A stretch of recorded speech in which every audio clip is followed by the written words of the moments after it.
So, anyway, well, Frank, I think this is the man of the hour. Let's see. Are you ready? I'm ready. Are you? I'm ready. Let's do this. Is this the one and the only Tracii Guns? It certainly is, and I was just asleep. It's a good thing you guys Twittered me. Good morning. No, I fell asleep on the couch. You fell asleep on the couch. Come on, you're putting... I was watching something so uninteresting on television, waiting to do the interview, that I passed out. At least he didn't say he was listening to the show, because that would have really been bad. No, I've been with my son all day since 6 o'clock this morning. We've been out in the sun, and the couch is just so comfortable right now. I was like, oh, yeah, this is great. Yeah, you got a young son. I saw you were putting pictures up earlier. You got a young son, and you had him jamming out to the Stones. Yeah. He's 4.5. Wow. He's got a lot of energy. That's good parenting right man? there. What's that? My youngest is 9. I couldn't imagine if I had a 4-year-old right now. Oh man, it's tough. It's great, but you know, I'm in Vegas 5 days a week, so you know, I get him for 2 days, and it's just, you know, it's like a tornado.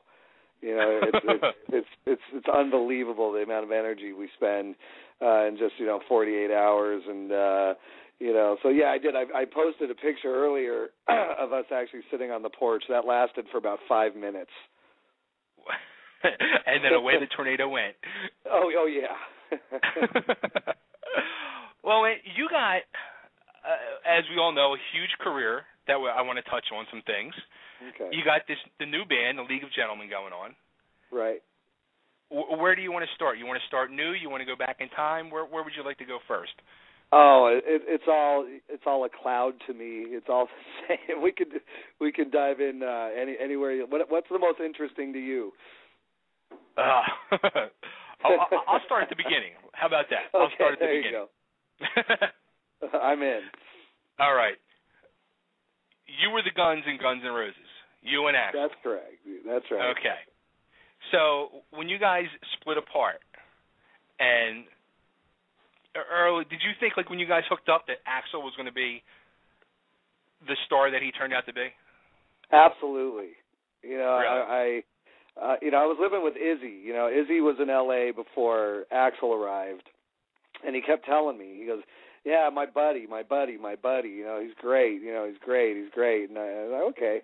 So he finally came out, and then we were all living together, and but we weren't playing together yet. You know, him and Izzy had a band. They put together Hollywood Rose, and I had already had a version of L.A. Guns going. I was probably 17, really, really young. We were all really young, and so we booked a show together at this place called Madame Wong's West, which is now long gone. And I saw Axl singing at soundcheck. I was like, oh my God, you know, like he didn't sound like all the metal singers that have been, you know, that I'd been watching in the clubs here. He was just this, you know, he sounded like Robert Plant to me, you know, kind of like the mix little Dan McCafferty from Nazareth or something. And I was just like, oh my God, you know, like, wow, where did that come from? Because believe it or not, Axl was a really shy cat back then. You know, he was really kind of kept to himself. He was really nice and just a really good boy. And then all of a sudden he started going, ay, or something in the microphone. And I was just like, oh my man, geez, okay, how do I work with this guy?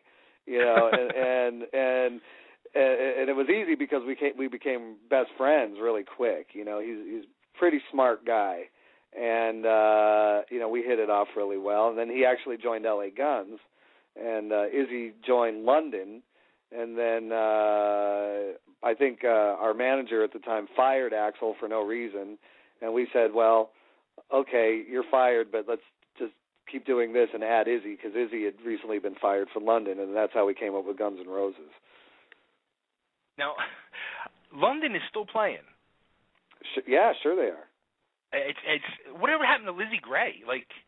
Yeah, you know, I don't know. You know, when I was playing with Nikki Sixx for a while, he really liked Lizzie, you know, because Nikki kind of was spawned from London as well. And, you know, he would ask me kind of like, hey, man, have you seen, you know, Lizzie around? And honestly, I haven't seen Lizzie in person since maybe I was like 15 or 16, like really young. And but I saw some interviews with him and stuff, and then Nikki had talked to him once, and he said it was like a really emotional conversation. And you know, Lizzie seems to be a pretty cool guy. You know, maybe he didn't have the thing, you know, whatever the thing is, you know, to go all the way through somehow. But apparently, you know, a great guy, and you know, really into London. And then, you know, last I saw, he was like, I mean, this was probably like 5-6 years ago. He was like in Arizona. He was doing like a Alice Cooper tribute style band or something. There you go. He's probably making more money than the rest of us. Now, after you and Axl split and everything, and you guys went your separate ways, when G&R was starting to blow up out in L.A., I mean, were you did you have any jealousy, or were you pissed off? No, because what happened was when it got real weird for me, and I just stepped aside, I just started doing L.A. Guns, and they got signed, and we were all doing really good. You know, I mean, Guns N' Roses, even when I was in it, we were doing really, really good. I mean, I knew that things were happening, and it just wasn't working for me. So I was able to put a new version of L.A. Guns together really quick, and, you know, kind of maintain whatever momentum I had going at the time. And they got signed, and then we got signed, and then their record came out, man, about 6 months before ours. And right when our record came out, theirs was going through the roof, you know. It was like huge. Right. And, you know, to be honest with you, I was really proud, you know, more than anything. I was like, wow, look at that. Wow, this is great. And then L.A. Guns started doing really well, and I was like, okay. And you got to remember, at that time, you know, the first L.A. Guns record came out, I just turned 22 years old. So, you know, I just thought that, like, hey, man, you know, I'm the man. you know, yeah, that's my old band. This is my new band. You know, it's great. No, when you look back at that, you say you're 22. Like, I look back now, like, I'm 43 now, and I'll look back at things I did when I was 22. And 22, You're like, yeah, I'm an adult. I'm grown up. But when I look back now, I'm like, I was still a friggin' punk kid at 22. I mean, here you were. Yeah, no, you're not kidding. No, when I look, you know, let me tell you something. By the time I was 27, my career was over in my eyes. You know, I was like, great. I just went and did all that stuff, and now I'm bored. You know, and it was, you know, it was really in just such a weird limbo place. You know, I didn't want to be in L.A. Guns anymore. You know, I wanted to start playing folk music and, you know, Celtic stuff, and just, you know, I mean, you grow up so much, you know, musically from those ages, you know, from 18 to 30, you know, you're a completely different human being. And, you know, when it came to, I guess our fourth record came out, I was, man, how old was I? That came out in 94, so I was like 28, and I was so done. You know, I was like, yeah, this is really cool and stuff, but man, let's do something else. You know, let's be musical. That was the thing about the guys in L.A. Guns is, you know, they, you know, what people consider the classic lineup is a really eclectic bunch of guys with a lot of talent and a lot of room to create whatever kind of music we wanted. I mean, sometimes we would do, you know, this kind of calypso-style versions of Ballad of Jane and stuff live, and people always got it. You know, the L.A. Guns crowd wasn't, you know, a numbnuts metal crowd. You know, I mean, there were a lot of hot chicks in the crowd and a lot of older people, and you know, we could kind of swing whichever way we wanted to, but we never swang too far from what we were kind of doing, and it got really boring, and we toured so much that, you know, doing, you know, Sex Action, you know, 200 times a year, it's cool, but you get numb. You know, it's like, can we do something else with this song? You know, can we, you know, do a country version? You know, can we do something? You know, and you know, especially, you know, doing that from 22 to sort of like, you know, 28 years old. You know, a lot of music came out in between those ages for me that I was listening to, and I also discovered a lot of older music, and you know, that's my biggest problem is I just love music too much, and I want to do everything all the time, and so I do, you know. Well, that's awesome, and with the new stuff, I mean, you're reinventing yourself too. So it's like you can see the growth and the maturity now in the Tracii Guns. Right. Well, the funny thing is, if you analyzed that, it's probably what I was doing when LA Guns got signed. You know what I mean? Like, I always wanted to be Ted Nugent. You know what I mean? When I was a kid, I always wanted to be a cross between Ted Nugent and Jimmy Page. But that wasn't happening, you know, when LA Guns came out. You know what I mean? I mean, those guys were happening, but there weren't bands playing music like that. You know, it was, you know, you got to kick people in the teeth. You got to have all this distortion, and you got to be a snotty punk-ass kid with a leather jacket. That's what was happening. And, you know, when, I guess, you know, by the time, I guess around, you know, the Guns N' Roses time leading into the next LA Guns version, it was all about image. You know, it was all about being tough, and it was all about, you know, laying it on the line and being a dirtball and, you know, having sex and doing drugs and all that kind of stuff. Just the music was crap. You know, I mean, that was the only difference, is that the Stones and people like that, their music was so good it allowed them to be scumbags. You know, you know, flip it over, we were just trying to be scumbags, and that's what made people listen to our music. It was really, really bizarre, but it worked. You know, I mean, you know, any business is a game, and we played the game to the best of our ability, and then I fucked it up. You know, there you go.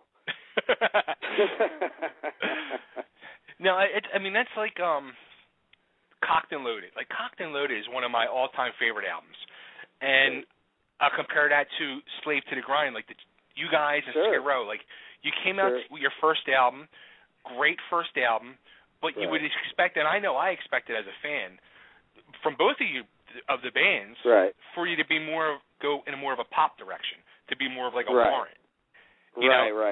The both of you came out balls to the walls, pedal to the metal, and you just turned it up even more and got heavier.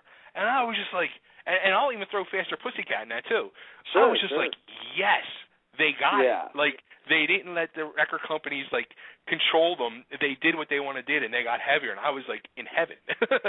Well, you know, I don't know, but I mean, I know the guys in Skids, you know, really well, you know, and those guys really did want to be heavy, you know what I mean? And they had enough success, and we really had enough success on our first record to kind of dictate the second record, because in our deal, our goal from Polydor was to only sell 65,000 records back then, you know, and our advance reflected that. We got $60,000. They wanted to sell 60,000 records, and then that made everything okay. And we sold about 350,000 out of the gate, you know, that first year on that record. So they figured, oh, these guys must know what they're doing. But then came Ballad of Jane. You know what I mean? So we make this record, you know, we were doing Cocked and Loaded, and it really had this, like, it had a flow to it. And then Mick and Kelly came out with Ballad of Jane, and I thought it was a great song, you know, no doubt about it, but I fought so hard not to have that song on the record. I'm like, hey, guys, look, man, I get it. I know what, you know, our manager's trying to do. It was Alan Kovac, who's a really smart manager. And I go, but I'm telling you, you know, 6 months down the road, people are going to be coming to our shows to hear Ballad of Jane, and they're not going to know the other stuff. You know, they're going to sit through it and bear with it, but, you know, it's so black and white, those two. And I'm all for, you know, the light and the shade and the, you know, the hocus pocus of, you know, the dynamics of rock and roll, but I just felt that it was just so out of left field. And that's exactly what happened. You know, it came out, it was a really, really big MTV hit. And I remember playing these weird kind of MTV-sponsored festivals and stuff with like, you know, Marky Mark and stuff like that.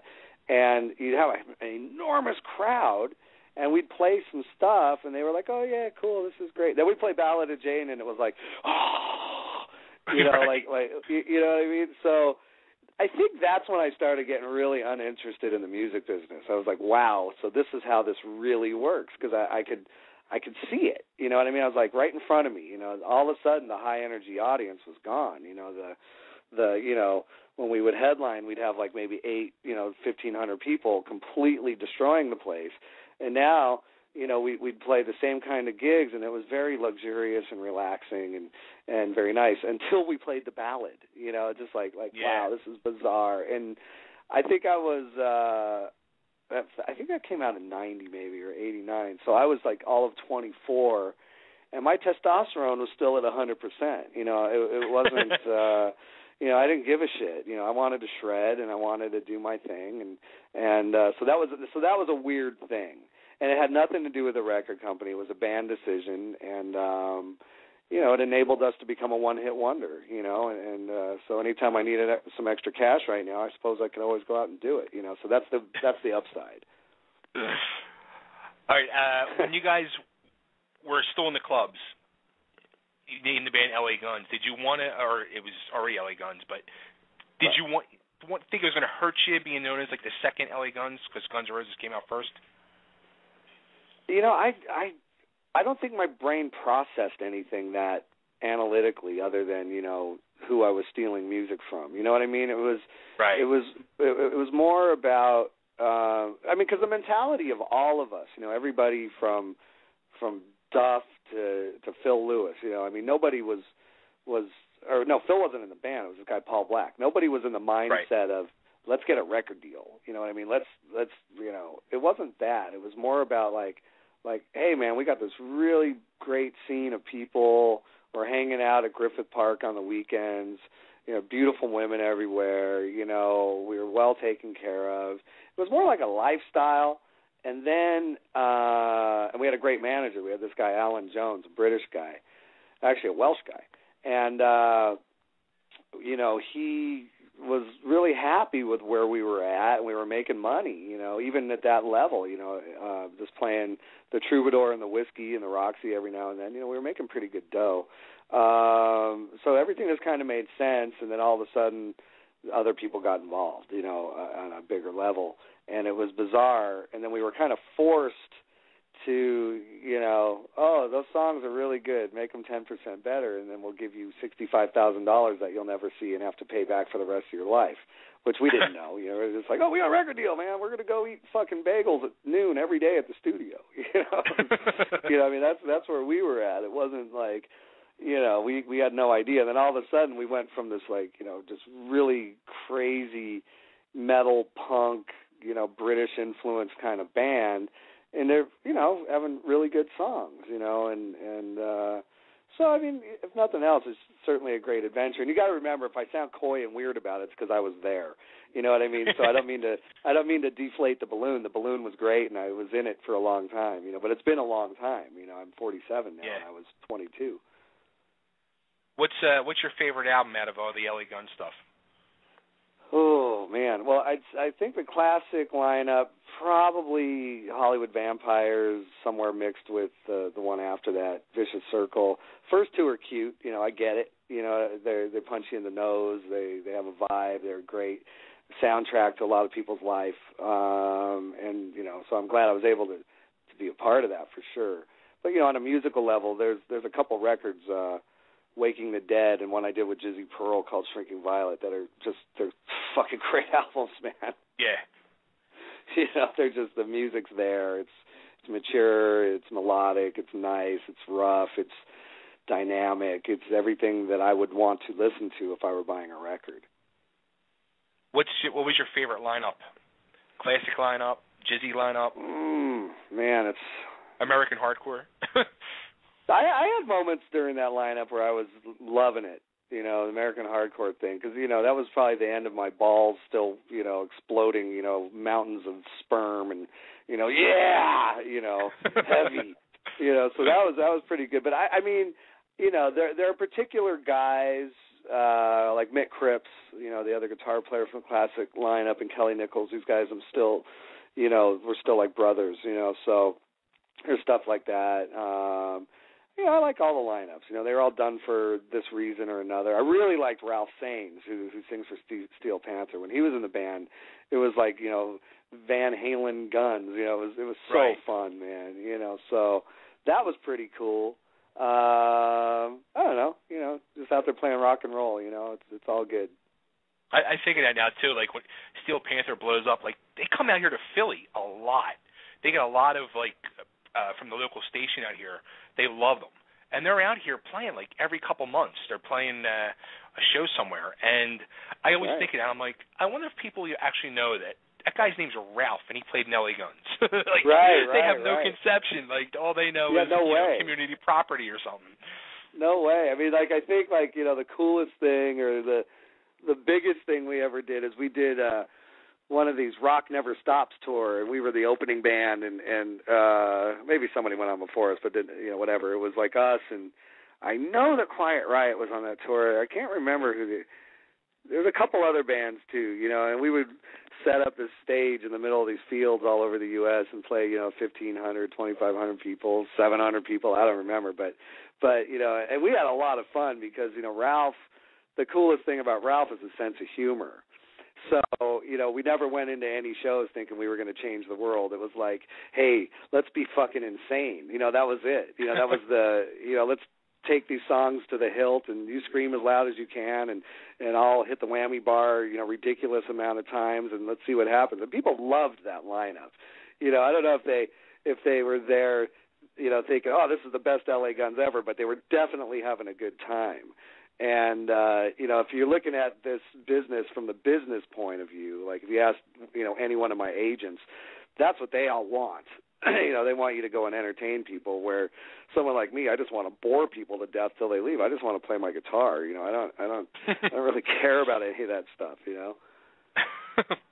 Now, what if you had to put together a dream lineup of LA Guns out of past members? Who would it be? Any? Oh man, fill in the dots. Well, gosh, that you know. Oh, you know who the best singer was, and I don't mean to cut anybody down. Everybody did a great job, man. But that chick, fucking Delana, man, that woman could sing. Like, it was insane. It was like standing next to Axl. You know, that much power, that much emotion, and she's way nuttier.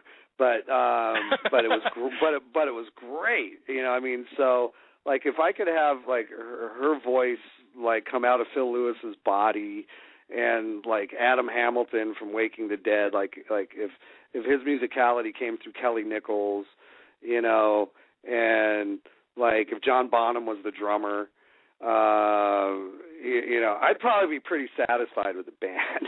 I'd be like, hey, this is great. You know, let's do this. This makes sense. At least let's do it for a month. You know, something. You know. But, yeah, I mean, there were a lot of guys. You know, I really have to think about it. There was the one guy, you know, the guy on American Hardcore, Johnny Crypt, was just an insane musician, you know, just like crazy bass player, but he was also, you know, knew everything about music, great guitar player, had a great sense of melody, could sing his nuts off, you know, just one of these really super talented guys, and he was easy to hang with.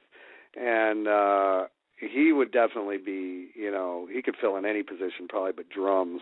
But, you know, I really like all the cats. The only guy I don't like is Steve Riley. You know, that's the only guy that I would, you know, pour gasoline on, take a shit on, and then not even bother to call 911 just because he's just a piece of shit. I got to tell you this story. Right. Phil's version played here in Delaware. I guess it was about 2-3 years ago. And I had Kenny Queens on the show last week, and I was telling him this, but I was breaking his balls at the show too, but he didn't. Right. I was half shot in the ass, and they get over and they come out and they're selling CDs afterwards and all, and I'm with my two buddies, and the three of us, all diehard LA Guns fans from back in the day. Right. I said to my buddies, "Watch this," and they're like, "What are you going to do?" So I go for Steve. I'm like, "Dude, what's your problem?" He's like, "What?" Wow. I'm like, dude, why aren't you getting Tracii back in the band? Why don't you put Tracii back in it? And I just broke his balls unmercifully. And I would leave, and then I would go over to, like, he was sitting next to Phil, and Phil just kept looking at me. And then I'd go over to Kenny and talk to Kenny, and then I'd come back, and I'd just start again. I'm like, dude, you know, if Tracii was in the band, it would just be so much better. And I just kept ragging on him. And finally, he's like, dude, can't you just leave me alone? Like, I'd love Tracii in the band, but, you know, it's all Tracii. I'm like, no, dude, it's you. You caused all the problems. He's like, no, man, sure no. Did. Yeah. And then finally I was like, all right, dude, I'll lay off you about Tracii. I said, can I break your balls about Blackie Lawless now? And he's like, leave me alone. And he's like, get away from me. Oh man, yeah. No, I'll tell you something funny, but you know, it's funny you brought that up because that's kind of been the whole revenge of the whole thing. Is, you know, I talked to a lot of people like you that do the same thing over and over to him, so I feel justice is done. But Blackie, I always heard Steve's side of the story, you know, of course. You know. Sure. But Blackie wanted me to play in Wasp. This is, God, not even that long ago, like 5 or 6 years ago. And I went over to Blackie's house, and, you know, we're talking music for a couple days. And then finally I go, hey, dude, you know, what's up with fucking Riley, you know? He goes, that guy sucks, man. I go, no, he doesn't. He goes, no, really, he's just not my style of a drummer. I go, really? I go, I went and saw him play with you, man. You know, he did everything. And he goes, okay, I just don't like the guy. That was the whole conversation. I was like, oh, okay, there you go. You know, but Steve's side, I don't even remember what it was, but it was different. It was different than Blackie's side. You know, of course, it was different. But you know, but anyway, and I'll tell you this, and I said this to him too. I thought they had a good lineup that night. I mean, with Kenny, and I saw him twice with Stacy, and I thought Stacy was awesome. And I said to him, I'm like, dude, you know, if you guys can put Tracii in the mix here, it would be friggin' unreal. It would be like the old days. And he just was like, oh yeah, man, you know, but it's all Tracii, it's all Tracii. I'm like, no, dude, it's you. Yeah, no, he was right. It was all me. I didn't want to get butt fucked by a hired drummer anymore. Oh. You know, so there you go. No, but you know what? I'll tell you what I did like about those guys is that they were trying to be, you know, this early version of LA Guns. You know, and that was the coolest LA Guns to the fans. You know what I mean? So, and you know, I was never going back there in that direction. You know, image wise, you know, playing wise, anything. So I mean, it made more sense for them to do that, and for me to meander on my guitar until I figured out what I wanted to do for a few years. So, you know, everything happens for a reason, and those guys, they play because they got bills, you know, and I understand sure. that. That's funny. My buddy just sent me a text that said Steve Riley is a douche drinker. Well, yeah. That's putting it nice. Now, all right. Now, there's something you just said, and I've said this to like friends of mine over the years, like where you guys went from back in the day to now. Is it more like this is your job now, like more of a profession than an actual, you know, fun thing? Fuck no, man. I don't play music for money. Never have. You know, I don't have to. Never had to. So everything I do, when people think I'm insane and turn left all of a sudden, it's because it's music. It's what I want to do that day. You know, it's not what I want to do that year. It's what I want to do that day. And, you know, I have a lifestyle that allows me to do that. You know, and I have a family that supports me in my creativity and the things that I want to do. You're dead a long time, and musicians don't realize that. You know, they hang on to, you know, a little bit of success, and they try to ride it forever. You know, sure. And it really, really kind of makes you know what you did great stink later. You know, right. You know, and that's just my opinion, and it's just the way I do things. You know, I mean, I don't eat chocolate pudding for dessert every time either. You know. Right. I'm a man of variety. I love variety. I love different things. I love traveling. You know, I love, you know, looking like Nikki Sixx one day and then looking like Jimi Hendrix the next day. You know, it's just the kind of personality I have. You know, John Kolodner called me Sybil once. And then I shook his hand and grossed him out, so I got him back. You know, so, you know, it's just, you know, music career is not supposed to last as long as mine has. You know, most people, you know, you have 5 or 6 records and you're big, and then you go off and you meander. And but I keep finding interesting things to do, and I'm able to hold, you know, the people that like what I do, their attention, you know. So I just keep plugging away, you know. And then I got this thing I do in Vegas now, and that's my job. You know, I play 5 nights a week. I play a set of classic rock tunes in front of 1,500 people every night and get paid really good, and it's really hot in Las Vegas. It's like you don't ever go outside. It's like the strangest place I've ever been in my life. But, you know, it's fun, and I record and I score movies and commercials and do all kinds of shit during the day. Wow. And it's pretty satisfying, and believe it or not, it's kind of the first time I've been in one place for longer than, you know, 2 or 3 months since I was like 16 years old. It's pretty cool. That's awesome. Now, how about Contraband? Yeah, it was cool. Now, yeah, it was cool. How about, I mean, the way I look at that now, it's like almost like you were like a trendsetter. Like back then, like for you to stray away from your band was like almost unheard of. Like now it's like everybody does it. Everybody has 2, 3 different bands, all these projects going on. It's common now. But back then, Right. Did well, like, yeah, the other guys I think, take offense? I think if you look at the reason that happened was Alan Kovac. He managed everybody in the band, and he was launching a label called Impact Records at the time. And he just, kind of casually asked the 5 members, "Hey, you want to do this? You want to do this?" We didn't have to write anything or anything, It was like kind of an experiment more than anything, and I think it probably was doing pretty well. Did I lose you? Is that no. my phone going nuts? Oh, okay, yeah, my phone just did weird. It was on its way to doing something really well, and ended up selling like 300,000 copies in the first 2 months. But what happened was the singer, the very first show, this guy Richard Black, I had known since I was like 16 or 17 years old. We're starting our set, and it was and we had the best time slot of the night on this tour. It was between LA Guns and Rat, and all we had to do was play 4 songs. And so we're up there, and we go into whatever the song was, All the Way from Memphis, I think was the song we started with. And he couldn't hear himself, so he walked off stage. And then I pummeled him with a glass table, and Kovac gave him $200 and said, "Well, you just ended your career." And it was really that really happened.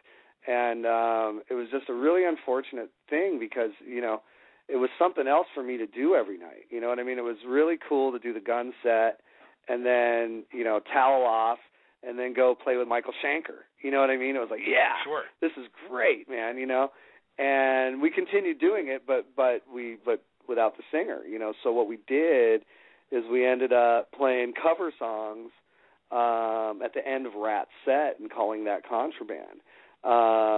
So whatever momentum we had through the 2 videos that were out, and I think by selling, the 300,000 records, the label had already proven its point that, we just made, $7 times, 300,000. Yeah, they did good, Right, so, right. So that was the end of that. And there had been times over the past 20 years where Blotzer actually was, hey, we need to do another Contraband record. I'm like, really?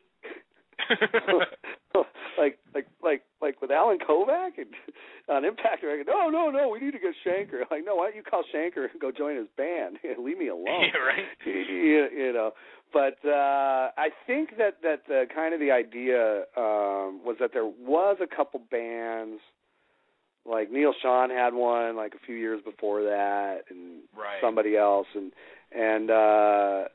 it just kind of made sense, and it all looked good on paper, and then we had enough of the right type of music for the time on the record. I listened to that record a few months ago, and it's a lot better than I remembered, because at the time I think I was really on this rockabilly kick, and I'm like, really, we're going to play a bunch of rock songs? Oh, it's with Schenker? Okay, let's go. That's why I did it. But when I listen to it now, I'm like, hey, this is pretty damn good. Then we had the Brides of Destruction. Yeah, man, that was a good time. Awesome. That was it. Awesome you want the best, snotty, black, spiky hair, heavy metal band. That was it. It ended there. That was great stuff. Great stuff. Both albums. Yeah, it was just.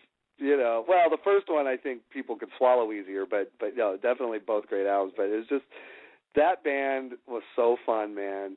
We played they call it the Download Festival now over in Europe, and Slayer had to switch with somebody somehow, and so they ended up going on before us. And I was like, what are we gonna do after Slayer plays? You know what I mean? I'm going, this is gonna be just not good, and it ended up being awesome. So it kind of proved that the type of band we were, and a little bit of clout we had or whatever, it really resonated with human beings, that liked Motley Crue and LA Guns and what the Brides were doing. That was a defining moment in my life, just that one show, going on. And I think Bowling for Soup went on after us. It was the craziest lineup. It's just like, wow, this is weird. Okay. And that was also the last time I hung out with Dimebag. So that weekend is just had one of these defining kind of, wow factor things. But the Brides, man, that was for my heavy metal career, whatever you want to call it, it's never going to get cooler than that. I'm never even going to attempt anything that's going to come close to as much fun and as snotty and bitchy and that was it, man. That was and it was just such a great time. Were you pissed when Nikki left? No. I fucked that band up. He lied to me about paying for a website, and I just said, "Hey, dude, you lied to me. Fuck you. I hate you. I want to kill you." And then he goes, "Wow, you're my brother." And I go, "Well, that's what brothers do, I guess." And so I have a bad temper. I don't like when people fuck with me, especially after coming out of the whole Riley thing. I wasn't ready for any kind of best friends doing anything weird. But I'm over it now. He's over it now. It was what it was. But man, that was a good time. Wow. Oh, all right. So now we have League of Gentlemen. How did that all happen? Oddly enough, this cat, Brian Tishy, who plays drums, I don't even know who he's playing for right now, but he's always playing with somebody huge. He's a real bonzo head. And we put a band together called Shred Zeppelin, like a thing for NAMM. And Robbie Crane was a bass player, and we liked doing it so much that we decided to audition singers. And Scott, the guy in League of Gentlemen, was one of the guys that auditioned. And I just thought he was great. I'm like, hey, let's get this guy. And then all of a sudden we weren't doing Shred Zeppelin anymore. So I was like, oh, okay, I'm just going to keep this guy's number. And a few months after that, I wanted to be in a band with him, So I called him up. I go, look, man, I want to do this little tour. And I want to do all this weird material, like the unpopular LA Guns, Brides, Contraband. We did Contraband stuff on this tour. It was kind of the other stuff, no hits, no Ballad of Jane, no nothing like that. And we went out, and it turned into, a really cool jam band. It turned into, mixing Sex Action with Whole Lot of Love, and he's really into Hank Williams and a lot of old country. And so we'd be doing like these kind of like psychedelic bluesy jams, and he'd be singing Hank Williams and Johnny Cash over them. And that was kind of toward the end of this like little 3-week thing we did. And then I record everything, So he had a band called Zen Rising back here in L.A. that he was really, loyal to and doing his thing, and he was trying to get it together, and it just never really happened. So I called him about a year and a half ago. I go, hey, Scott, man, I got all this music written, and, you want to get together and finish these songs? And he's like, yeah, man. So I actually got him a place right across the street from my house, so a place to live for free. And so, he was just over here every day. And then, like, after we started beating around kind of like 8 or 9 songs, I called my agent and go, hey, man, you gotta give us 150 shows. I want to go play these songs, and I want to see what happens to them and what we can do with them.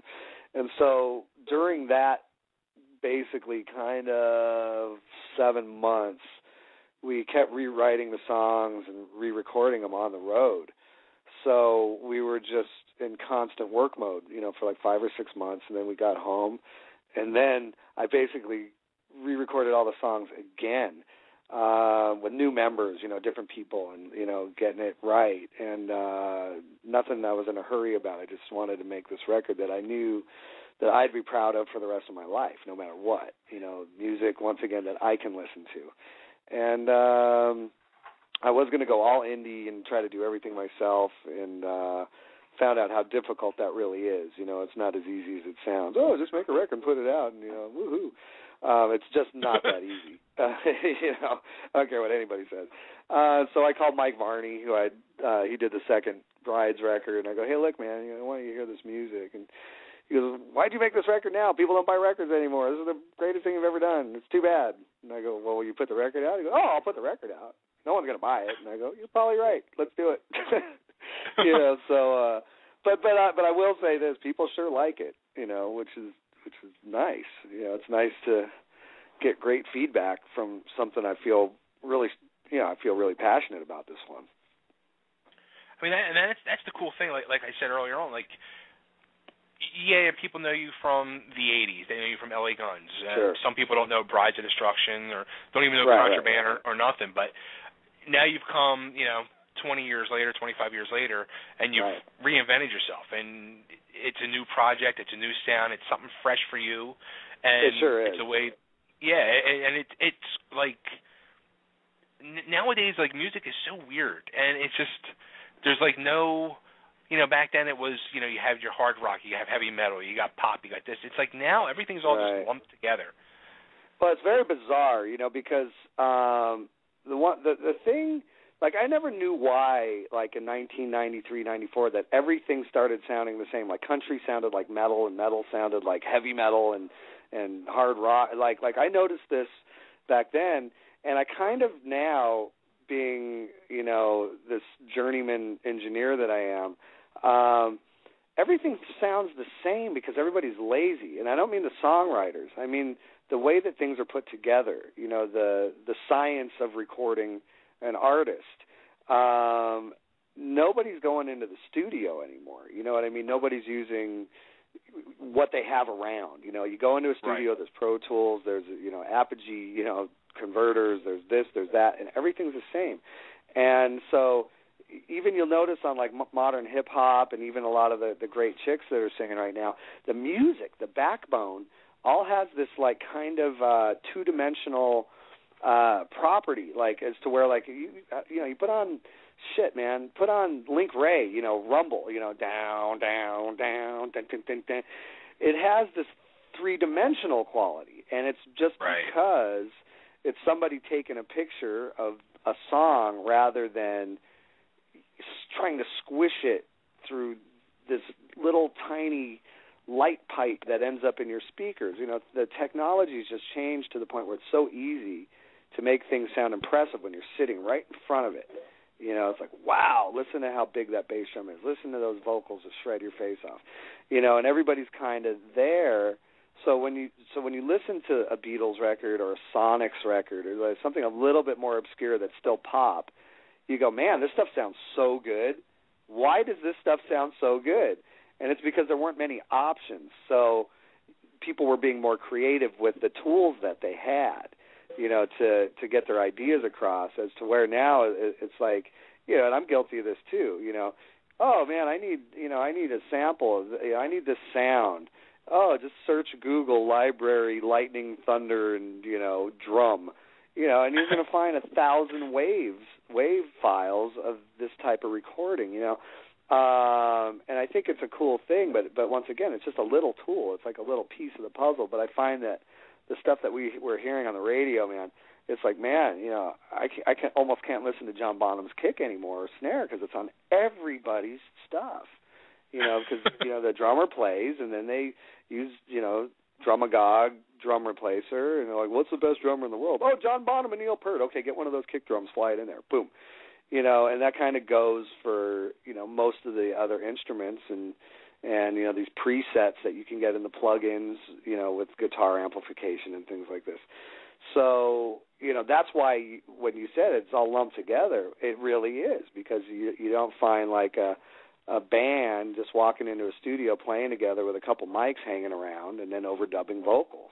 It's done one step at a time, and it's not done in proper studios. It's done in people's apartments and strange rooms that don't particularly sound great, but you make it sound great by the end result, mastering it one way and putting a certain type of reverb on it to glue it all together, and everybody's figured out what the best ones are.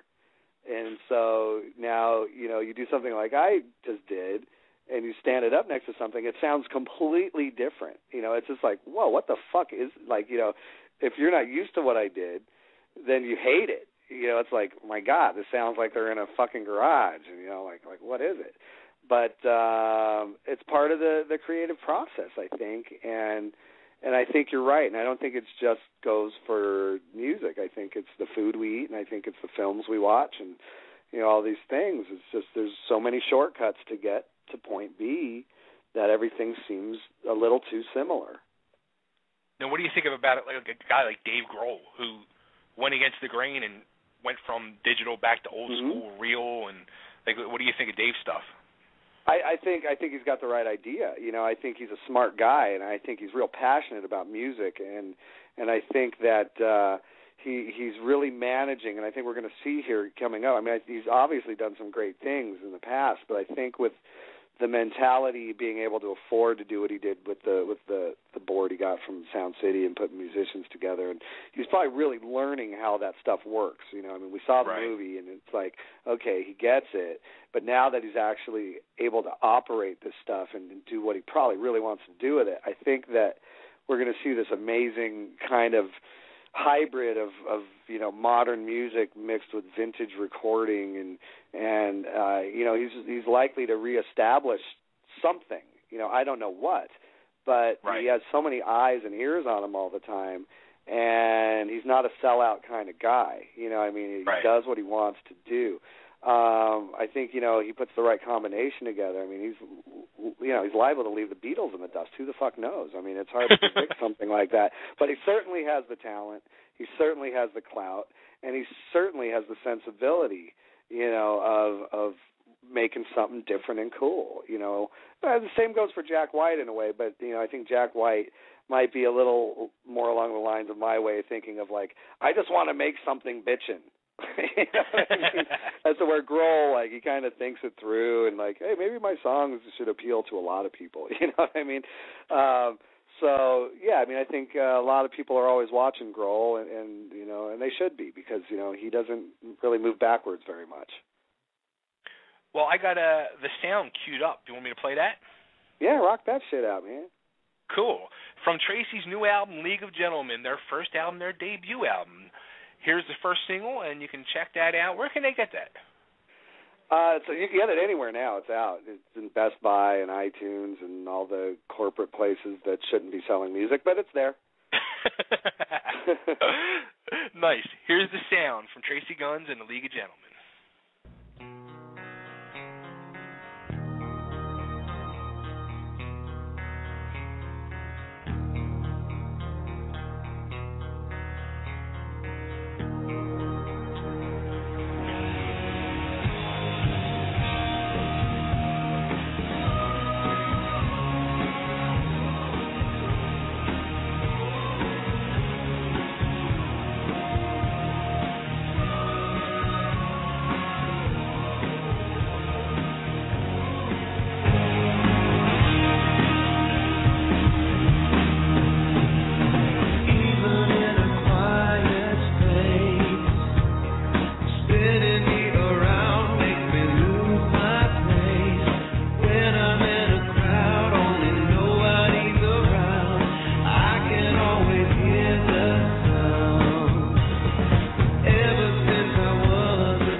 is League of Gentlemen with the Sound.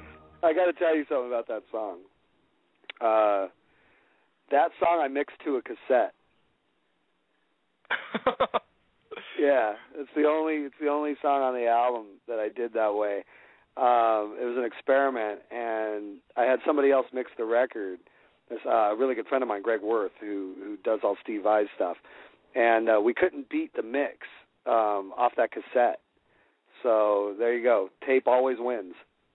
Tape always wins. Yeah, I mean it's like it was an old cassette too. It had something on it already. Yeah, taping over crazy. the old tapes. Yeah, I mean, because when I started recording all this crap, I was just like, hey, I want to try this, I want to try that, and I bought this like Panasonic or something tape deck at Goodwill in Detroit for $8, and it had this high bias setting, and you have to use a special kind of tape for that. It's a high bias tape, and I had one. It was an old LA Guns demo, and I go, man, I want to bounce this because it's all recorded in Pro Tools, So I bounced it down to the cassette, and you just make the cassette a little bit hotter than it's supposed to be, and it just makes everything like come to life. It was like that, and so we ended up keeping that. And that's the mix in the video and everything. It's just kind of surprising. Yeah. What's your opinion? Now here's a guy who's been in the music business 30 years now. 30 years longer than I should have been. Yeah. On these shows like American Idol and The Voice. Mhm. What do you think of these shows? Oh, what's my opinion of them? Yeah. Oh, I think there's a lot of great talent on them. Number one, I mean the presentation is obviously put together to captivate a massive sheep kind of audience, but some of the talent on those shows is incredible, man. I mean, and sometimes it's hard to get to it because you don't want to hear these judges and their kind of weird, cheesy kind of thing, man. But if you sit there week to week and you kind of watch these people develop, I'm very interested in music, so I watch all these things, and there's just some I mean, look, I had the singer from Rockstar Supernova and Rockstar in Excess and LA Guns, you know what I mean? So I do watch these things, and I do, and I do think that there's great talent, and I think there's mediocre talent, and I think a lot of times that the upper mediocres are the winners. A lot of the talent that I find are the ones that kind of come in third and fourth, the ones that have a little bit more personality, a little bit more of an identity. They're there, and I'm surprised that some of them actually don't go on to do more than they actually do. Like obviously Kelly Clarkson and stuff like that, they really nail it on the head. But there are others that, like Adam Lambert, I really thought that he was going to fit into this huge pop scene, and I got to be honest, I haven't felt his presence, since the show, and it's kind of surprising. I'll tell you what, to his me. first album, my daughter loves him and my wife, and so I always hear the CD. And the first album is a really good album, but then his second album just there's nothing there. Yeah. Well, because I think short. that because I know this kind of firsthand from dealing with some of these people that have been on the shows. What happens is you go through this process of getting to the ends of these shows, and and you're kind of being brainwashed the whole time while you're going through the process about the quality of the song, the hook is everything. Forget about this, forget about that. And sometimes I feel that these people, the artists themselves, get so brainwashed that they start these records that they start making they're just done by producers, man, straight up. You know what I mean? They're just like, look, man, you only got one more chance left, and if you don't do it our way, it's over. And so they get kind of lost, and they lose that artistic sensibility, especially with Adam. I mean, he's so flamboyant, Sure. And when you're flamboyant like that as a human being, you're going to be flamboyant like that in every aspect of what you eat and what you write and what you sing and how you perform. And but then the music business or the television business or the media business can certainly come along and make you see a different vision, and you get lost, and then and the people that I feel bad for are the younger ones, who do have a certain amount of success, because I was really young when I had great success. Right. And it's followed by years of severe depression. Yeah. It's just you don't know. You're on top of the world one minute, everybody's kissing your ass, and you never have to carry your bag up to the hotel room. Nothing. And but especially when you're not streetwise. At least I was streetwise. But a lot of these guys and girls, they go out there, they're working their ass off on these tours, because they do tours. They do the American Idol tour and stuff like that, and they're out there breaking their balls, and then all of a sudden it's over, and it's like there's nothing worse than coming off a tour anyways, because all of a sudden you're sitting at home and you don't know what to do with yourself. But when you come home and you suddenly realize that all that work you just did really didn't amount to much of anything. And then you got to kind of live with that, and all of a sudden, someday you might be at some strange job, and somebody comes up to you, hey, aren't you so-and-so? Man, what happened to you? I think about that, and it's just really unfair, and that's kind of the crazy thing about this manufactured kind of way of bringing talent to the masses is they cram them down your throat, and then when everybody doesn't buy it, then they just forget about you. And it's not the easiest thing to deal with. And you've brought up a few times about Dylana. What's her name? Dylana. Dylana. Like on the show, I kept saying all right, even if she doesn't win, she's going to be a huge star. She had the most talent, the look. I just thought she had everything, but then it's just like she kind of faded away. Yeah, I think in her case. She's tough to work with, man. I got to say that. I mean, I love her soul, as a human being. I really love what's inside and what could be. For some reason or another, she has a really hard exterior. Maybe, that's a product of her not having the success that she deserves, for years. Right. On another level, I think a lot of people can't really relate to her. She is very, in a way, like uber, feminist kind of vibe, which I dig. I'm like, hey, man, fucking grow that armpit hair out. I don't give a shit. I think it's cool as fuck. but the masses don't relate to that. You know what I mean? Yeah. And and she's not the type of chick that's going to have one great song and set her career. She's a real artist. And I still have tons of music that she recorded that she gave me from her whole life. And she's from South Africa, dude. She can write all kinds of music, and trying to kind of fit into the rock world. She was, like I said, she was great in LA Guns. That lasted, man. I'd probably still be doing that. But ever since then, she's kind of taken on a rock, even more of a rock persona, and just kind of faded away. And she goes down kicking and biting, and she's a tough chick, man. But yeah. I would have thought that, I couldn't believe it. There was Dylana in the back of my van, driving around, playing to 50 people a night. It was crazy. All right, I'm going to throw some names out there, some guitar players. I want to get your opinion on them. All right. Hendrix. Robert Johnson.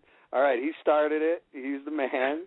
Chuck Berry, he tore that shit up, and then Hendrix said, oh, man, I want to be like that guy, except take it to the next level. And Keith Richards just shook his head the whole time. Pete Townsend was jealous of all of them. Then Page just stole everything, created the greatest heavy rock band ever. Richie Blackmore's in there. Then Randy Rhoads and Eddie came, Tom Morello and Dimebag. There you go. All right, you forgot a few. Johnny Thunders. Oh, JT, man, what a cool motherfucker. Yeah, you're right, I did, and that was rude of me. Yeah, Johnny, it wasn't about playing the guitar. It was about making love to the guitar while you're drunk and fucked up, which is almost like a Keith Richards thing, except I almost feel like Johnny, coming out of the same era as the Sex Pistols, was able to throw even more attitude at the guitar in the way he played. Even in the Dolls, that song Jet Boy, it's just like love it. Man, this is nasty, man, Yeah. And you know, I later found out, and I'm totally going to brag right now, and I don't give a fuck. Arthur Kane told me that I was Johnny Thunder's favorite guitar player ever, you know, and I was like, wow. And I played with him one night, and maybe that's why he got that impression. Yeah. L.A. Guns opened for Johnny Thunders at a place called Fender's Ballroom in Long Beach out here. And and I'd been hanging out with him for a couple of days, and he knew I knew all his stuff. And we walk out backstage, and he goes, hey, man, you want to play Born to Lose and Chinese Rocks at the end of the show? I'm like, are you fucking kidding? Okay. Fuck yeah. So, that must have been awesome. Oh, dude, it even gets better. I go, okay, I'll have my tech put my amp back up there on my guitar. He goes, no, just play my guitar. I'm like, really? So yeah, I mean, you know, dude, I can't even tell you the impact that human being had on me. Just as, and I would have never known about him if it wasn't for Mick Cripps. Mick Cripps was always cramming Thunders down my throat, like, man, you got to listen to this, man. You got to listen to this, because I was really, at the time, you know, just really trying to be as great as Randy Rhoads or something, you know. I mean, I was just really into that, you know. And he goes, look, balance that out with this. And it took me a minute, but then I got it, you know. And I was like, man, okay, how do I do this, you know? And it was harder to mimic Johnny Thunders than it was Randy Rhoads, you know, because it's all attitude and it's all slop, but so nice and so good, and so you feel it, you know. And yeah, man, that's how I feel about Johnny Thunders. Slash, man, you know, great, just so identifiable. One of the safest guitar players of all time, you know. I mean, really knows what he does it well, kind of like Angus, you know. They do their thing, and their thing is unique and identifiable, and they've stuck to it, and it's worked, you know. Can I listen to all his work? I don't know. I haven't. You know, I've listened to stuff that I've heard, you know, since GNR, and I haven't ever heard anything I didn't like, you know. But unfortunately, the stuff he's put out as I've been older, I'm just not interested in rock that much. You know what I mean? Right. So it's like Lynch. I know Lynch has done some stuff that's great in the last 10 years, but I've never heard it. You know, I'm too busy trying to figure out what Enya's producer's doing to make her voice sound like that. You know what I mean? So it's just I haven't been immersed in rock the way I was until I was 30 years old. So it's hard to really, you know, but I certainly listen to all the Guns N' Roses records, you know, and you know, they're incredible. I mean, what's not to like? Gilby Clarke. Gilby, man, he's Ron Wood, bro. You know, he's a good songwriter, you know, could throw down some rhythm guitar, you know, cool-looking dude. Always fun to play with him. You know, I've done a fucking million shows playing lead guitar for Gilby. Good friend, you know, good engineer, man. Really good engineer. Good dude. Ohio guy. Stacy Blades. Vibrato problems, man. That's it. You know, I mean, he can play all the notes, but it's like the C.C. DeVille vibrato problem. You know, it's just like you almost get the note and then it wiggles, and then it's like, can't listen. Didn't you, like, weren't you supposed to play in Poison for like a minute or something? I did. And then C.C. freaked out and came back. Yeah, you know what? Poison would be no good with like a traditional guitar player. You got to have C.C. there, man. Yeah, I remember when that I saw this, I was like, that just ain't going to work. It's just not a good fit. I couldn't even play the tunes, man. It was weird. It was odd. It was strange. I remember we were writing. That was, you know, the thing is, like, we were writing before we did anything else. And I brought in, like, you know, riffs, you know, and they're, like, trying to figure them out. I'm like, hey, you know what? Fuck this shit. What do you guys want to write, you know? and Bobby, man, just the coolest dude in the world. He goes, I got this D and A rhythm thing going, you know, you know. I go, well, let's put a G and a C after it. G and C. There was a Poison song. It was as simple as that, you know. And just, you know, coming from two completely different ways of writing, you know. But, you know, mad respect for that band, man. I was going to make $18,000 a week, man. I was going to have my own dressing room, headline, you know, those big outdoor places. I was into that shit. Yeah, that would have been nice. Yeah, that would have been really nice. You kidding me? Oh, that's awesome. Tracii, you're a man. Thank you so much for tonight. It's been great talking to you. Hey, you too, Everybody, man. Anytime. Go out to the corporate stores, your Best Buys, your Walmarts, wherever else. They're carrying that. League of Gentlemen. Go buy it. iTunes. Download it. Pay for it. It's worth it. Yeah, my kid needs diapers. He's 4.5, and he's still wearing diapers, man. So go buy it. Just kidding. I hope so. Just kidding. Again, Tracii, thank you so much. Thanks for being honest, too, about a lot of this stuff. Oh, yeah, man. Hey, you're dead a long time. I don't want to leave with a bunch of lies.